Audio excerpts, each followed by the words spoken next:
ప్రాముఖ్యత గురించి విస్తారంగా అవగాహన అనే కార్యక్రమం ప్రతి సంవత్సరం ఆగస్టు 1వ తారీఖు నుంచి 7వ తారీఖు వరకు ఈ వారోత్సవాలు జరుపుతారు.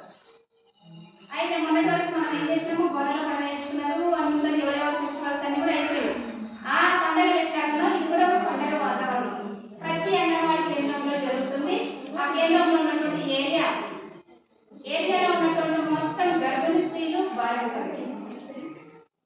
ఈ తల్లిపాల కార్యక్రమం ఎందుకు ఏర్పాటు చేయడం జరిగింది అంటే ప్రాముఖ్యత ఎందుకోసము అంటే గర్భిణీ స్త్రీగా ఉన్నప్పటి నుంచి 3వ నెల తప్పింది నుంచి డెలివరీ అయ్యేంత వరకు 7, 8, 9 థర్డ్ ట్రైమిస్టర్ అంటారు.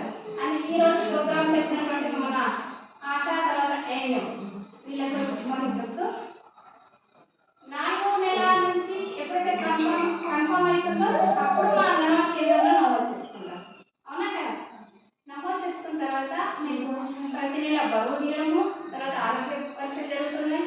అదేవిధంగా మీకు ఇమ్యునైజేషన్ టీకాలు, వీటితో పాటు అంగన్వాడీ కేంద్రంలో ఏదైతే ఏర్పాటు చేస్తున్నారో ఇది ఆరోగ్య రక్షణ ప్రోగ్రామ్ ఉంది. ఆరోగ్య రక్షణ ప్రోగ్రామ్ లో ఏమేముంది? పాలు, గుడ్డు, భోజనం. రోజు మెను ప్రకారంగా ఆకుకూరలతో భోజనం ఉంటుంది, కూరగాయలతో భోజనం ఉంటుంది, సాంబార్ ఉంటుంది, ఎగ్ ఉంటుంది, గుడ్డు ఉంటుంది, మిల్క్ ఉంటుంది.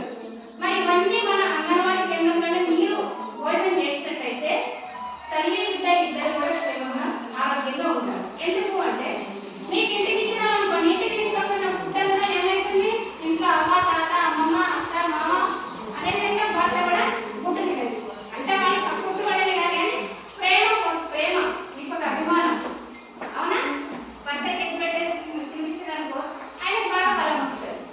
ఆయన బలం వచ్చింది, ఆయన డెలివరీ అయ్యేది ఆయన కాదు కదా, అవునా కదా? ఎవరు కాబట్టి ఆయన కంటే 2 నెలలు ఇచ్చినారు.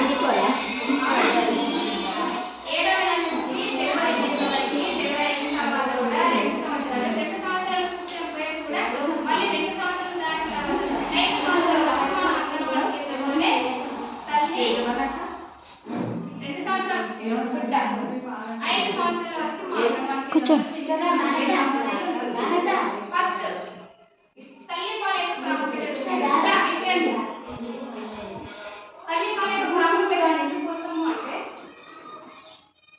డెలివరీ నార్మల్ డెలివరీ అయినా సిజేరియన్ అయినా కూడా మీకు సపోర్ట్ ఎవరైతే ఉంటుందో అక్కడ అందుబాటులో ఆశా వర్కరే ఉండొచ్చు, ఏఎన్ఎం ఉండొచ్చు, మా అంగన్వాడీ టీచర్ ఉంటారు, అదేవిధంగా మీ అత్త ఉండొచ్చు, మీ అమ్మ ఉండొచ్చు, తల్లి ఉండొచ్చు, తోటికోడలు కానీ అక్కడ పిల్లలు ఎవరైనా ఒకరు ఉంటారు సపోర్ట్ టైంలో. వాళ్ళ సహాయంతో ఆ బేబీని కానీ బాబుని కానీ బయటికి రాగానే తీసుకొచ్చి పొట్ట మీద పడుకోబెట్టినట్టయితే